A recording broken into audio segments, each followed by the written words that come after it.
La vie a une façon de nous surprendre quand on s'y attend le moins. Certains moments paraissent ordinaires au début, puis quelque chose se produit et tout change. C'est exactement ce qui est arrivé à Richard Lawson cet après-midi-là. La ville était en effervescence, klaxons de voitures, conversations animées, musique provenant d'un haut-parleur d'un artiste de rue. C'était une journée comme les autres, rien d'inhabituel. Mais au milieu de tout ce vacarme, quelque chose attira l'attention de Richard. Au début, il n'y prêta pas vraiment attention. Il venait juste de sortir de sa voiture de luxe, le téléphone collé à l'oreille, écoutant distraitement une conversation au sujet d'une grosse affaire en cours. Il avait l'habitude de gérer plusieurs choses à la fois, toujours en mouvement, toujours en train de penser à la prochaine étape. Mais soudain, en pleine phrase, il s'arrêta. Son attention venait d'être détournée, et tout à coup, cette conversation téléphonique qui semblait si importante ne l'était plus autant. À quelques mètres de là, une jeune fille, pas plus de 12 ans, dansait sur le trottoir. Mais elle ne faisait pas que danser. Elle bougeait d'une manière qui donnait l'impression que le temps ralentissait. La façon dont son corps suivait la musique, dont ses pieds touchaient le sol au bon moment, c'était fascinant, presque irréel. Elle n'était pas seulement douée. Elle était exceptionnelle. Les passants continuaient leur chemin sans vraiment la remarquer. Certains ralentissaient un instant, lui jetaient un coup d'œil, puis reprenaient leur route. Personne ne s'arrêtait vraiment. Personne ne la voyait réellement. Mais Richard? Il ne pouvait plus détourner les yeux. Puis, il remarqua autre chose, quelque chose qui ne collait pas avec l'éclat de sa danse. Ses chaussures étaient usées, à peine en état de tenir encore. Ses vêtements étaient simples, un peu délavés, comme s'ils avaient été lavés trop de fois. Et pourtant, rien de tout cela ne semblait avoir d'importance pour elle. Elle dansait comme si plus rien d'autre n'existait. Comme si elle était transportée ailleurs, dans un monde où les soucis ne pouvaient pas l'atteindre. Richard sentit quelque chose s'éveiller en lui. Qui était-elle? Et pourquoi était-elle là, à danser seule au coin de cette rue? Il y avait quelque chose chez elle, quelque chose qu'il ne pouvait pas expliquer. Il ne le savait pas encore, mais cet instant allait changer leur vie à tous les deux à jamais. Richard aurait dû être en route pour sa réunion. Son assistante se demandait sûrement déjà pourquoi il ne répondait pas. Mais rien de tout cela n'avait d'importance à cet instant. Il s'adossa à sa voiture, son téléphone toujours en main mais complètement oublié, les yeux rivés sur la jeune fille qui dansait devant lui. Elle bougeait avec une passion rare, quelque chose de brut et d'authentique. Chaque pas, chaque tour, chaque mouvement précis de ses bras semblait chargé de sens. Ce n'était pas juste du talent. Il y avait quelque chose de plus profond derrière ses gestes, quelque chose qu'il n'arrivait pas à définir. Elle ne dansait pas pour impressionner. Elle dansait comme si elle n'avait pas d'autre choix. De plus en plus de gens commencèrent à la remarquer. Un couple ralentit, échangeant des murmures. Un groupe d'adolescents sortit ses téléphones pour filmer. Quelques passants applaudirent en rythme avec la musique. Mais Richard le voyait bien, il percevait la technique, l'énergie, le style. Il ne voyait pas ce qu'il voyait. Il ne la voyait pas vraiment. Il observa encore un instant, tentant de comprendre pourquoi ce moment lui semblait si important. Puis, avant même d'en prendre conscience, il avança. Il s'éclaircit la gorge juste assez fort pour qu'elle l'entende. « Tu es incroyable. » La jeune fille s'arrêta net, surprise. Son corps se tendit, prêt à fuir. Elle leva les yeux vers lui, méfiante, comme si elle craignait d'avoir des ennuis. De près, Richard remarqua plus de détails, les trous dans ses baskets, son sweat trop grand, usé par le temps. Mais tout cela n'avait pas d'importance. Ce qui comptait, c'était la façon dont elle dansait. Elle hésita avant de répondre. « Merci. » Sa voix était basse, prudente. « Comment tu t'appelles » demanda Richard d'un ton doux, sans vouloir l'effrayer. Elle l'observa un instant, comme pour juger s'il était digne de confiance. Puis, finalement, elle répondit. « Alia. » Richard hocha la tête. « Moi, c'est Richard. » Il attendit, lui laissant le temps de répondre. Elle ne le fit pas. À la place, elle bougea légèrement, jetant un regard vers la rue, comme si elle pensait déjà à partir. Tu danses ici tous les jours, demanda-t-il, poursuivant la conversation. Alia hésita encore, puis hocha légèrement la tête. Ouais. Pourquoi ici? Pour la première fois, elle le regarda dans les yeux. Il y avait quelque chose dans son expression, quelque chose de dur mais aussi de fatigué, comme si elle avait appris à ne pas trop attendre des autres. Parce que c'est le seul endroit où je peux. Richard fronça les sourcils. Qu'est-ce que tu veux dire? Alia baissa les yeux, fixant le sol. Du bout de sa chaussure, elle fit rouler un petit caillou. C'est juste que, j'ai pas vraiment d'autre endroit où aller. Richard sentit quelque chose changer en lui. Il avait cru qu'elle était juste une gamine qui s'amusait, qui montrait son talent. Mais maintenant, il en doutait. Il y avait autre chose. Il le sentait. Et, sans trop savoir pourquoi, il avait besoin de comprendre. Richard ne savait pas pourquoi il s'en souciait autant. Il connaissait à peine cette fille, mais quelque chose dans sa manière de danser, dans sa façon d'être, restait gravé en lui. « Tu n'as nulle part où aller ?» demanda-t-il prudemment. Alia haussa les épaules. « J'ai une maison. Mais elle est petite. Bruyante. Et pas vraiment un endroit pour danser. » Richard resta silencieux, attendant qu'elle continue. « Ma mère travaille beaucoup, reprit-elle. Deux boulots. Elle est à peine là, et quand elle l'est, elle est trop fatiguée pour parler de tout ça. De la danse ? » Elle hocha la tête. Elle ne comprend pas. Elle pense que c'est juste un passe-temps. Un truc amusant. Mais ce n'est pas ça. Richard perçut la frustration dans sa voix. Pas une frustration passagère, mais quelque chose de plus profond, qu'elle gardait en elle depuis longtemps. « Je veux être une vraie danseuse, » dit-elle, ses yeux soudain animés d'une lueur de détermination. Dans des spectacles, des compétitions. Peut-être même dans des clips un jour. Richard sourit. C'est un grand rêve. Alia redressa les épaules. Oui. Mais je n'ai pas l'argent pour les cours. Ou les studios. Alors, j'apprends toute seule. Toute seule? Elle hocha à nouveau la tête. Je regarde des vidéos YouTube la nuit. J'analyse chaque mouvement encore et encore, jusqu'à ce que je le maîtrise. Puis je viens ici et je m'entraîne. Richard resta silencieux un moment, laissant ces mots résonner en lui. Il avait rencontré beaucoup de talent dans sa vie, mais pas toujours cette volonté farouche. Pour Alia, ce n'était pas juste de la danse. C'était un besoin. Un combat. Je n'ai pas besoin de coureur de prix, affirma-t-elle. J'ai juste besoin d'une chance. Richard la regarda, vraiment regarda. Il reconnaissait cette étincelle, cette soif de réussite. Il l'avait vue ailleurs. Pas chez quelqu'un d'autre. Chez lui-même. Il repensa à son passé. À son enfance dans un petit appartement, à sa mère qui enchaînait les heures tardives pour remplir le frigo. Lui aussi avait eu des rêves.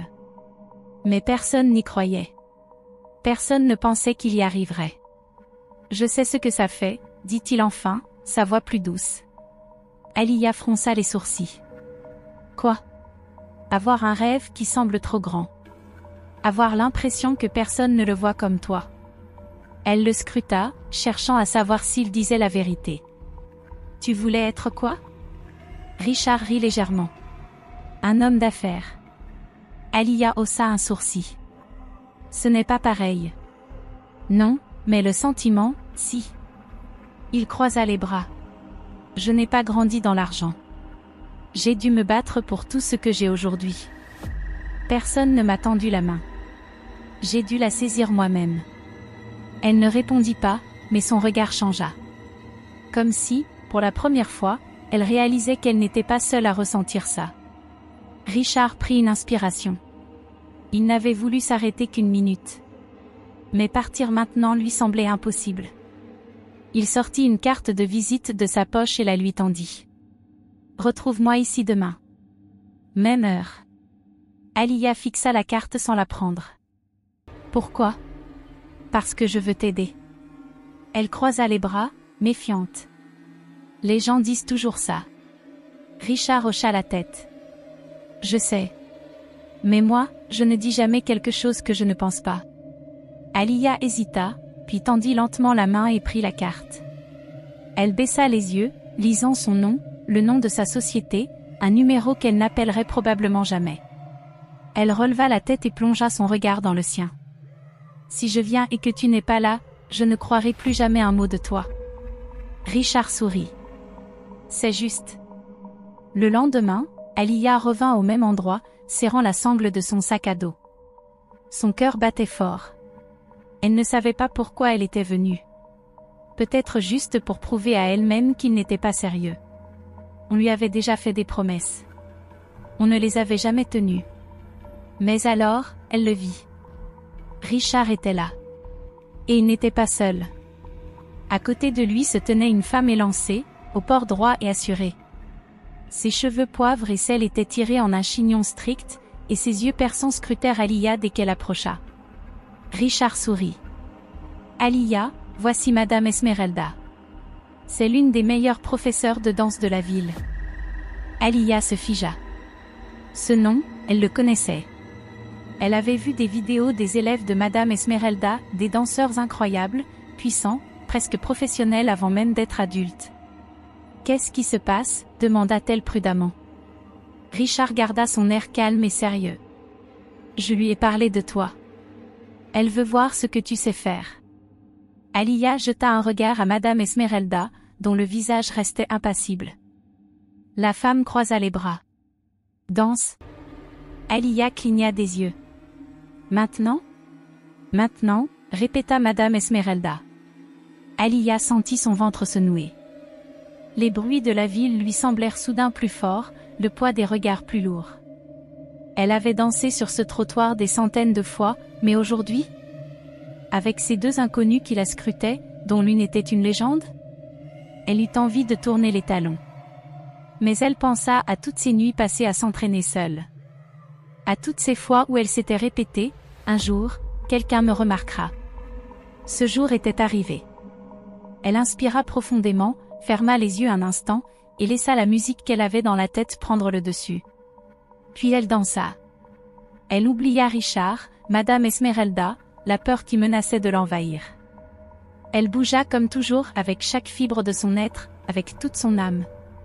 Quand elle s'arrêta enfin, haletante, elle ouvrit les yeux. Madame Esmeralda la fixait toujours. La femme finit par parler. « Tu es brute. » Le cœur d'Aliyah se serra. « Mais tu as quelque chose qui ne s'apprend pas, poursuivit-elle. Tu danses comme si ta vie en dépendait. » Aliyah déglutit. « C'est une bonne chose ?» Madame Esmeralda échangea un regard avec Richard. Puis elle se tourna vers Aliyah. « Cela signifie que je t'offre une bourse complète pour mon académie. » Aliyah eut le souffle coupé. « Quoi ?» Richard sourit. « Tu as bien entendu. » Aliyah recula d'un pas, secouant la tête. « Je ne peux pas accepter ça. » Madame Esmeralda arqua un sourcil. « Pourquoi pas ?» Aliyah chercha ses mots. Elle en avait rêvé, mais maintenant que c'était réel, cela semblait impossible. « Je n'ai pas ma place dans un endroit comme ça. » Richard s'accroupit à sa hauteur, sa voix douce mais ferme. « Si. Tu l'as. » Aliyah le regarda. Et pour la première fois, elle se demanda si, peut-être, il avait raison.